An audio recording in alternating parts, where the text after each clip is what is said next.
I unexpected. Hi everyone, welcome back yet again to the Reinvent Health podcast. This afternoon I chat with Gary Jackson from Jackson's Real Food Market. Gary is no stranger to the show and we've hosted many a store tour, video series and book launch together. Today we're chatting about real food. There's a lot of confusion about what it means to eat real food as opposed to processed and ultra-processed foods and how they affect our health. We will also be talking about our upcoming MasterClass starting on the 23rd of May. This will take place over 3 Thursday evenings live at the Bryanston Store and will give you a chance to really understand how what you're eating is affecting your health and longevity. We will debunk many diet-related myths and teach you how to nurture your brain and body with real food. I can guarantee that by the end of this masterclass, you will never go looking for a diet ever again or be tempted to try a fad that you see online. Knowledge is everything, so please don't be shy to come armed with all of your most controversial questions. Some of the topics that we will cover include understanding macronutrients and how they affect you at different stages of life.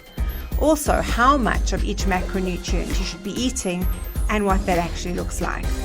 How to create a meal plan that isn't time consuming and will please your whole family. Nutrition and brain health. What your cravings are trying to tell you. And how to take the hassle out of food prep, as well as how flavor, texture, scent, and color affect brain chemistry and cravings.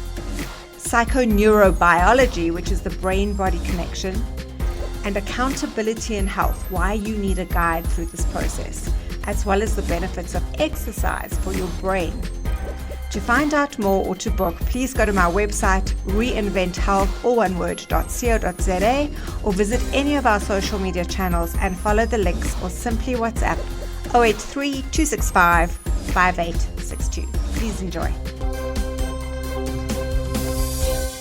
So Gary, thank you once again for joining me on the Reinvent Health podcast. It's been a while. You've been on the show a number of times, but I think the last time you were on this show was closer to COVID when we were trying to just understand what was going on in the world. And we've come through that, hopefully the wiser. And now we're going to talk about real food. So thank you for joining me today. Why do you think there's so much confusion about what to eat?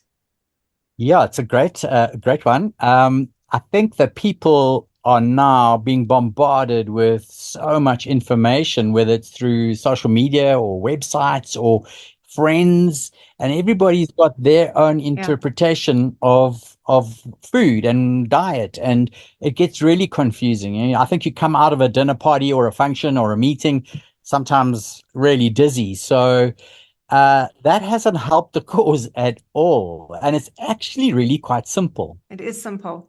And I think people are always looking for something expensive and complicated because we've been taught that simple things don't work. Or I don't know why. Why do you think that's the case?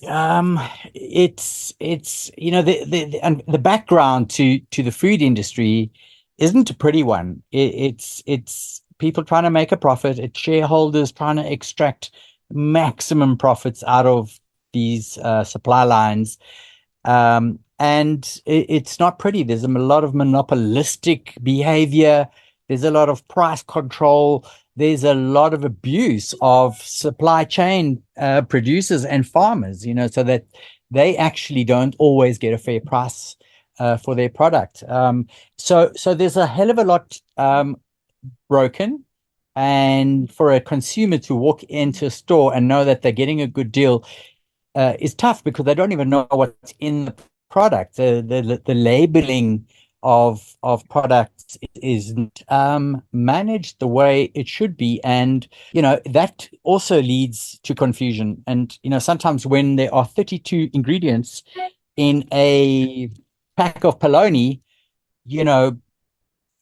bullshit baffles brains, and unfortunately that's kind of okay. So I don't know what to do next. This is very confusing. What do I look for? And then you tell people, well, just buy something with 1 or 2 ingredients in it. And it's also not great advice because sometimes things with 10 ingredients are amazing. And other times something with 2 ingredients, which is flour and sugar, isn't great, so you end up going in circles. Yes, you do. So there's a lot of people who listen to the show who know you, who shop at your store, who've been to your store tours. But for those people listening who don't know you, who you are, can we give them a little bit of background? Because I think your experience in the food industry is vast and it covers so many different areas of the food industry. You're not just another guy talking about healthy food. You really have been there, and you've been on both sides of the fence. So let's give them a potted history of where you came from and how you got to this point. Okay, so the short answer is I came out of the fast food industry of all places, which isn't real food. It took me a while to work that out.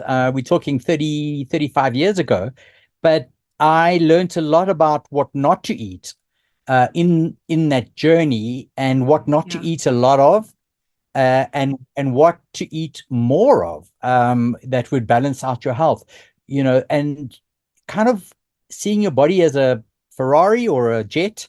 You can't fly the thing without having the dials, and you can't fly the thing without, or drive the thing without really knowing and understanding the car, or the jet plane. So the first step is to get people to kind of understand that what in their body works for them, makes them feel better, and what doesn't. And that's a weird thing, because people just eat because you eat. Everyone eats Kellogg's, so we'll all eat Kellogg's. They haven't really been trained to think about, how does it make me feel? Does it, fuel me for the day? What's my vitality like? What's my personality like? What are my moods doing? And how do I feel when I slump down on the couch? Do I collapse in a heap, and then just sleep until the next day? So there's a whole lot of things that you've got to look at. And the more you understand yourself, I guess it's like that with psychology, it's spirituality, it's all of that. It's an inward look to say what works and what doesn't work for my body, and what will optimize and maximize me to have not just the best life, but also to be the best father, mother, sister, whatever, granny, grandpa, whatever it is. You want to be that best person, and so you want to optimize yourself. I like what you said about how we're not trained to think for ourselves. And I think this in itself is becoming more prolific, because we are fed so much online and we're told so much, and we're almost looked down upon when we question things, which is nonsense. And we are not taught to introspect. When you eat something, what does it do? How does it make you feel? That's such a good point. And I think this is also because many, many people are so used to feeling really bad that they've normalized that. Nothing irritates me more when people say, well, I'm overweight because of menopause, or because it's a function of age. It's simply not. It's a function of the actions. It's what you're putting in your mouth. You're directly responsible for how you feel. And what you said about mood. So I remember you telling us a story about, you were really ill because you were working terrible hours. You were working in the fast food industry for one of the most famous fast food brands, and you became really ill. And I'd like to know, from your journey, how it was a slow boil. What did it take to get to the point where you, like you say, you wanted to check yourself into the ICU? What did it take to get to that point where you were at breaking point? Yeah, I think firstly, I had no clue how to drive this car of mine, and what on this car of mine didn't it like. It didn't like no rest. It didn't like extreme stress. It didn't like having to not be fed at normal hours, and be fed only when my blood sugar dropped. It didn't like the fact that I wasn't eating enough plant-based foods. And it was essentially my diet, because of where I worked and the proximity of the next possible supermarket, where I could find something reasonably healthy, was just miles away, because we were, running a drive-through operation. So it became it became terrible slowly, if that makes any sense. It kind of just creeps up on you, but like often people say that, the frog in the hot water, as it's getting hotter and hotter, you just don't realize it. But what did become apparent was that my cognitive ability dropped. In other words, my memory was the first thing that started going. Then I got blurry vision or brain fog. I don't know what they call it, but all I know, it was a feeling of like, I think I'm shutting down. So, again, no one is supposed to eat that amount of fast food and have that amount of stress all at the same time. No exercise, hardly out in the sunlight, but just really just working flat out, because a lot of youngsters are like that. They're pursuing their careers. They'll do what it takes to get to the top and to be the best person they can be and to be able to provide for their families. So it's not like wrong, but it was just realizing that, when you start getting rashes all over your body and your blood pressure is suddenly crazy high and your cholesterol's out of place and, you can't remember yesterday. And, then it's almost like it was slow, Nikki, but then it suddenly just went to a point where it was like fall off the cliff. Then it was it's too late now. And that's with any health condition. I mean, even with a thing like a cancer, the quicker you pick it up and do something about it, the more. And I didn't. I left it till the end, and I really honestly felt that the way I was running my life was going to kill me, and I was preparing for death. I mean, I was really, really bad. Wow, that's extreme. And what you said is it's never, it takes time, and we ignore symptoms. And very few diseases are quick and overnight, except for like the odd virus, like a cold or a flu. That's pretty quick. But these chronic diseases of lifestyle start years and years before the symptoms start to manifest, because it whispers. And if we don't listen to the whispering and the nudging from your body, eventually it becomes a really dangerous disease. And we go, well, now what? And I'm sure you get people in your stores every day coming with big eyes and saying to you, help. I've been diagnosed with diabetes, cancer, heart disease, high blood pressure.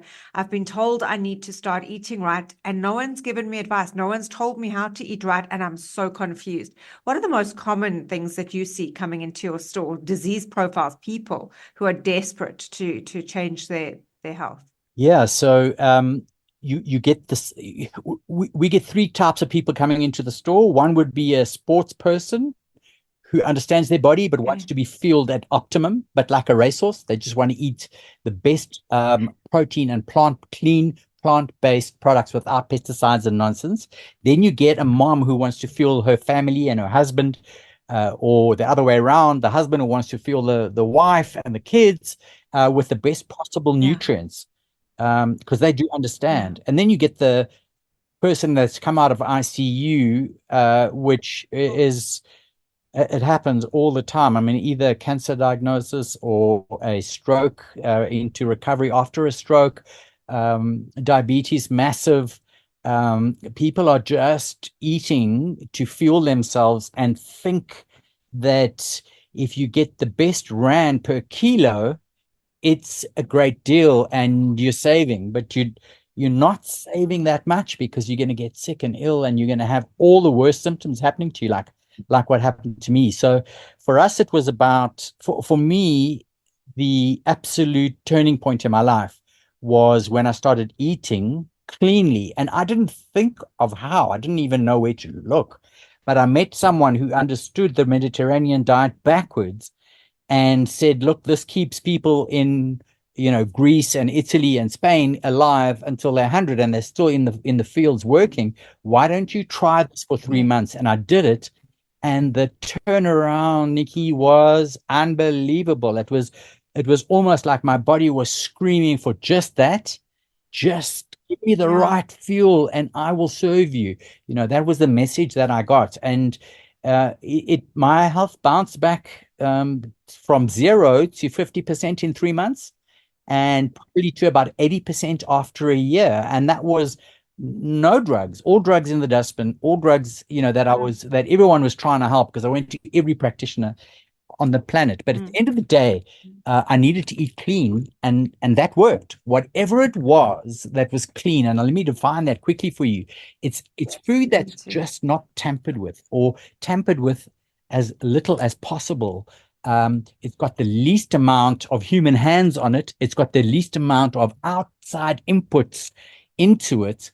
And it's not sprayed. It's not manipulated in a laboratory. It's just pure, good, solid food like our grandparents only had in those days. They only had real food. Non-real food came out, in after the Industrial Revolution and when the fast food nation started. And unfortunately, it all stems from food companies wanting their food to travel from Durban to Cape Town and from Bloemfontein to Durban, I don't know, and backwards. So, this whole chase for zero waste food, so that their product can last 4 weeks, 5 weeks, has been the pinnacle problem, because now your food manufacturer is building food that can last forever, but forgetting that the human needs to last forever. And how much are they compromising that human's ability to live longer? But yes, I mean, the next question I had was, what is the difference between processed food or minimally processed food and ultra processed food? And I think you've answered it in saying that it really comes down to shelf life. What chemicals have been added in there to make that food last longer? But what else do you think is, there's the tomato, and then there's the tomato sauce that the nonna makes, the nonna sauce, which is still processing the tomato, but it's not in a way that's causing harm. But then there's the next step when you get it in a bottle, in a plastic ketchup bottle, and it will last 3 years in that bottle. That's the end of the chain of the ultra processed food, where it doesn't even resemble where it came from. So in your experience, I've got a client who said to me today, she's been with me for years, and she said to me, what's ultra processed food? And I was like, have I not explained this adequately? And I don't think we do. I don't think we really understand or can explain or have explained to people really what is ultra processed food, because we've normalized it. How would you explain that to somebody who came into your store? Okay, so maybe a good example would be to go back to my example of a polony. A polony is an ultra processed piece of food. No one is sure, and it'll never tell you on the package exactly what meat and exactly how much meat is in there, and what part of the animal is it, and how many times has it been boiled, how many times has it been soaked in what, how many times has it been through a chemical process, a machine, how many times has it been extruded. You don't know any of that, but you'll eat it because it's cheap, and you don't ask yourself, well, why is it so cheap? Because it could be, zero nutrition, and it's a very cheap thing to build. And then on the other side, you'll have a farmer who has, let's say, an outdoor reared pig farm, and they will process their animals, and they'll make a pork sausage with non-irradiated spices and just 2 or 3 ingredients, and it would be like the traditional British pork sausage. So that has been processed, but it's so minimal. It's just been minced. That's right. Hand minced, by the way, and it's had 1 or 2 things done to it, and it's very high in nutrition compared to the polony. And the price difference per nutrient, or even per taste, you got to look at food on how many nutrients and how does it taste and how does it make me feel. If you've got acid reflux like I have, if I eat polony, I have to worry and ask myself, like, is it right to be burping the polony flavor for 2 hours after my meal? It's your body actually telling you, hey guys, I don't like what you've just given me. And it can even be a simple thing like broccoli. I mean, you could give a kid broccoli and they would fight and kick, but in their body, in their nose, their palate, nothing in their body tells them that they need that piece of broccoli right now, and they kick and scream against it, and we force it down the kid. And again, that kid probably more in tune in terms of their body than we are, because they're still young and they haven't experienced a lot. So it's really food that is as close to its original form, food that ideally has been grown in soil, if it's produce, and if it's protein, that it's being an outdoor reared animal. It's a huge difference to a factory farmed animal in terms of taste, in terms of nutrition, in terms of texture. And there's the science is there. You just need to look at it. The problem in the food game is that people choose their science, or they choose a part of the science that suits their argument, and that's also what brings us back into that loop that you spoke about. Yeah, very much. Everything is studies are crazy, and you can take a part of a study and say, well, a study says X, Y, and Z, and you might be right, but it doesn't prove anything. And these things are used for marketing, and it's very misleading and confusing for the public. But just to go back to what you said, that stood out for me when you spoke about the pork sausage, is the satisfaction that you get from real food. And when you've got highly processed or ultra processed mass market food, it's not manufactured for satisfaction. It's manufactured so that you eat more. So you just don't quite get satisfied or satiated enough so that you buy more, eat more, and carry on spending money, where real food hits the spot very quickly and you end up eating less. So even though that pork sausage might cost 10 times more, I'm exaggerating, than the polony, you will eat 10 times less anyway, because you just don't need more. So let's dig into the satisfaction index of real food before we go further. Well, one of the things that we really did not know when we started this journey, because ultimately at the beginning, it was, where can I buy nutrient-dense food? Where can I buy real food? And where can I go and eat out? Because I couldn't eat out at a single restaurant. And there was no supermarket that had the food that I was wanting. And that was just, can you tell me if this is sprayed or unsprayed? And that was a basic question they couldn't tell you. They couldn't even tell you where your meat comes from. They couldn't even tell you whether it was, which country it was from. It was a nightmare. So that's where our journey kind of started, was to say, let's make it real simple. Let's find local farmers. Let's find people who are passionate. Yes. And you know what's crazy about them? Almost every single one of my suppliers came through a terrible health journey. All of them have had a knock with their health because of their diet, and they have gone into making food that their bodies like, and then selling it to other people, and that's been an amazing way that we've grown. But the point I wanted to make was the one that you said about the pork sausage, and I want to swap examples. We are just coming out of the apple season, so now apples only come off trees like 3 months back from now. So let's call it December, January, February, March, and a little bit of April. That's the only time in South Africa that trees bear fruit and bear apples. So when you come into Jackson's in the middle of March, you pick up a box of organic apples. I mean, it's because I'm old enough, it reminds me of my young days, sitting on the pavement. As you crunch into that apple, the juice just jumps out your mouth. It isn't even going all in your mouth. The crunch is amazing. The skin is awesome. And guess what? It's actually not that expensive because it's in season and there's an abundance of them.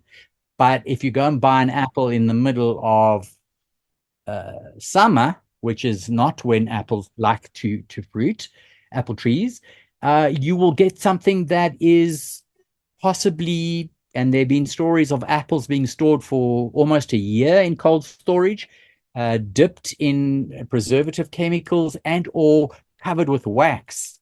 Now, the science and technology is amazing, and it does these things, because that apple on the supermarket shelf looks incredible, but it's not going to have the nutrients. It's not going to have the taste. And unfortunately, you're going to pay for it, because someone's got to pay for the storage of that apple for that long a time. So when we managed to tick 3 boxes, and this is why we've grown so fast, is, does it taste better than the norm? Yes. Does it cost less than the norm? Yes. Is the nutrient level higher than the rest? Yes. And your point has to be made again. I could eat a kilogram of polony and finally feel full, and I would have probably 2 pork sausages and feel as full. So for the same meal, I'm spending the same amount of money, the exact same amount of money. But on the one hand, I'm eating 2 amazing pork sausages. On the other side, I'm eating a whole kg of polony or half a kg of polony. And guess what? 5 hours down the line, I'm starving after I've eaten the polony because it's gone through my body, it hasn't been absorbed by my body. Whereas the 2 pork sausages have fueled me, and I don't have to eat again until tomorrow morning if I don't want to. So that's the whole thing about it actually saves you money is something that people have to get into. Now, we have to say that a massive amount of our unemployed population and even those people that are working on the breadline, it's very difficult for them. It's very difficult for them because they can only afford food that is highly tampered with. Polony, maize meal that's been so sprayed and genetically modified, it's scary. So, if a massive part of your population are eating in this way because it's all they can afford, that's a really bad indictment on the government and on the food systems in the world. It's not just South Africa. No, it's not just South Africa. And I mean, with that kilo of polony, you're taking in a kilo of coloring and preservatives and chemicals that are endocrine disruptors and that cause massive problems down the line. And it can't be proven in the short term, but we all know that in the long term, this is actually what ends up happening. Yeah, Nikki, it's the autoimmunity. I mean, you've mentioned it before. That's such a big one, and no one really understands what autoimmunity disruption is, and what it does to you, and if it's happening to you. I mean, most people don't know that, and those are the conversations that we love to unpack, and we do this at Jackson's. We have people around, groups of 20, 30, and you're planning one with us soon. It's just an enlightenment evening. It just gives you the tools to navigate those aisles and feed your family for the same amount of money, but by having the right inputs. It's actually really as simple as that. So all we've done, Nikki, is we've looked at an alternative food supply to the norm. We've found a good farmer with good soil who knows how to compost, who knows how to look after that soil so that it can feed the next 50 generations. And that farmer grows, whatever that farmer grows in his soil is going to be unbelievably nutrient dense because it's grown in a medium that is thriving with life, and that's energy. And at the end of the day, the more energy, decent, good energy you can consume, the more your body will show that or reflect that energy that you're consuming.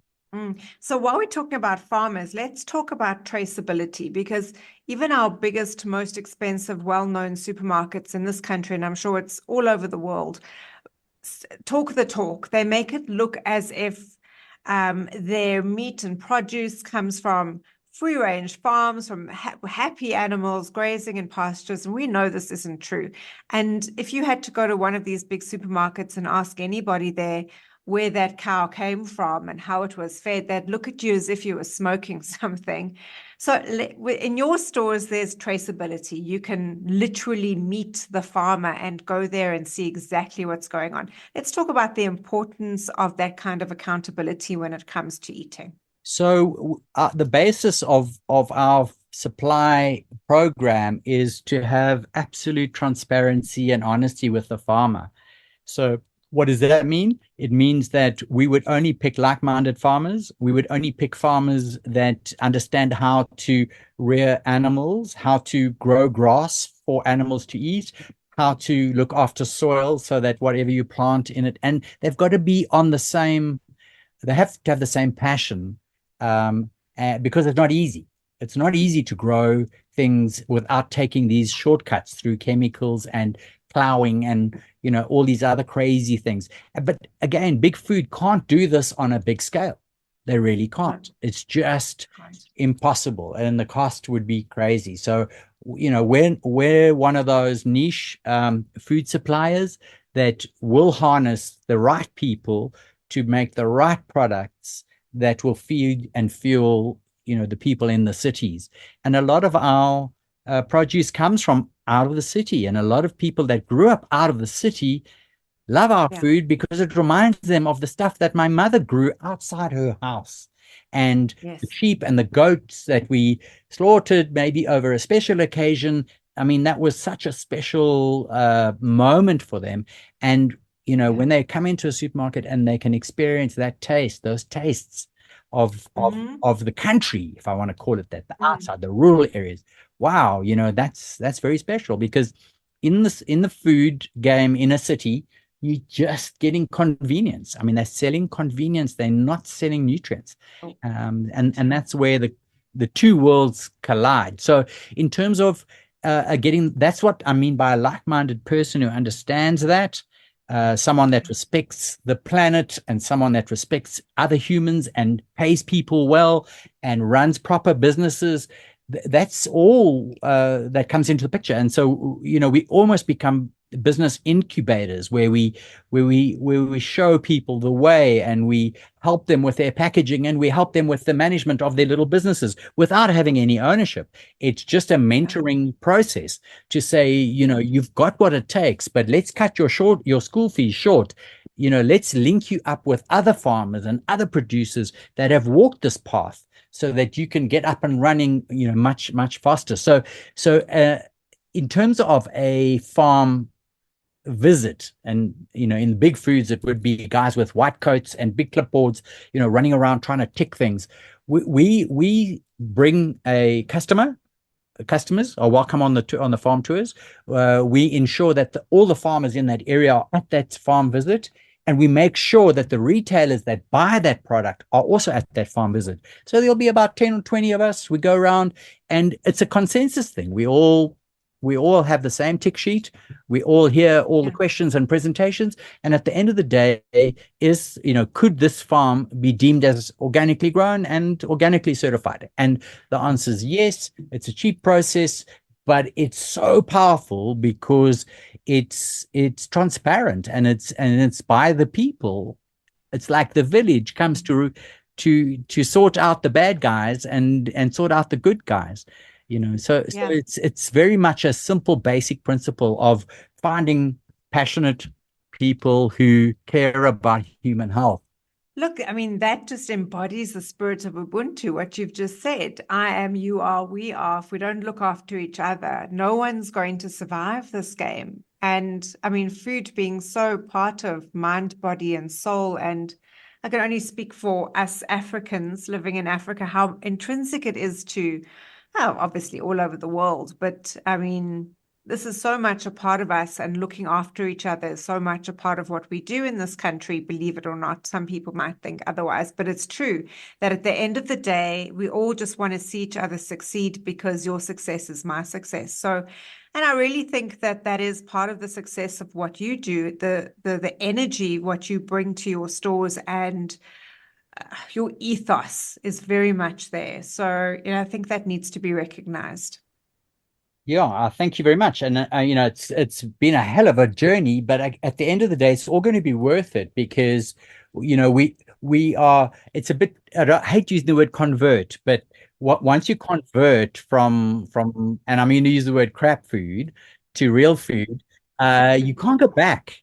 It's weird. Your body will tell you, listen, don't touch that, because that's, where's the stuff that you used to eat last month? So for us, we hate the word diet.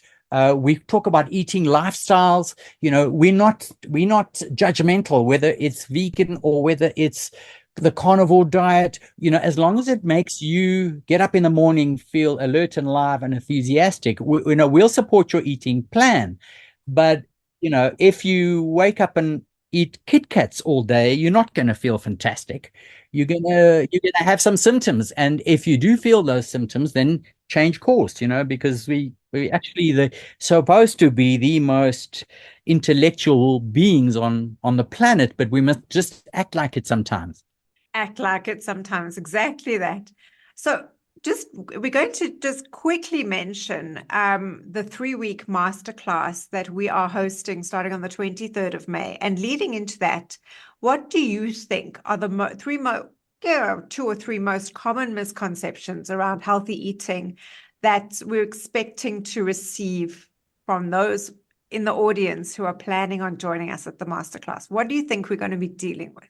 So we're going to break it down into like eating for dummies almost, and we don't say that in a condescending way. It's so intimidating, deciding what to eat and what not to eat, and without being influenced by all this advertising. So when you come into that class, you're going to get to understand yourself. You're going to understand what each food group can do for you. And hopefully, we're going to teach you a way to monitor your gut health and listen to your body and know, based on a number of things, the color of your urine, the quality of your excrement. Those are big clues. And the whole of the animal kingdom use that as the first health indicator. If humans do, if your urine is really dark, how many people know that all you got to do is drink 3 or 4 glasses of water a day and then it's gone. You don't need a doctor, but you can course correct. So it's a whole lot of those little things that you might have forgotten. It's just giving you a solid foundation in terms of, what, I can feel better. I don't have to always feel like this. We accept that the frog in the tub is just getting hotter, and we're just going to accept it. And please, everyone out there has to know that there are ways to turn that heat down. There are ways to make yourself feel better. And it's really, really simple. It's not something hugely scientific, and you're not going to walk away confused from this masterclass. You're going to be able to teach other people the right way. And that's how we spread the message. Yes, you'll become a food evangelist because you'll feel so damn well that you'll tell everybody. And it's really, really so simple. What I love about these classes is the support people give each other. So it's all very well, and I see people every day. I've got clients who come to me every day, one-on-one coaching, and there's a place and a time for that, and it's hugely valuable. I've had people who've been with me for years and years. But working with a group and knowing that you are not alone, that other people also have issues and also have pitfalls, and sharing ideas about how to overcome them together, there's some magic in that. So if anybody has been sitting on the fence, and I know there's a lot of people who've been sitting on the fence wondering whether they should take the plunge and get some coaching or go and do a masterclass, now is the time for once and for all to jump in there and find the support you need with other people who are going through, and I promise you, going through exactly what you're going through. And I can promise you as well, this is going to be a lot easier and a lot more pleasant than you anticipate, because there's a level of and a sort of trepidation about making changes. Changes is scary, but I can promise you this is not going to be scary. This is going to be enlightening. So anyone who's hesitating, don't let that hold you back. You've got your entire life to live, and don't let the fear of perhaps being told, well, you should eat this or shouldn't eat that, because that's not what we're going to do. We're just going to give you the facts and the education.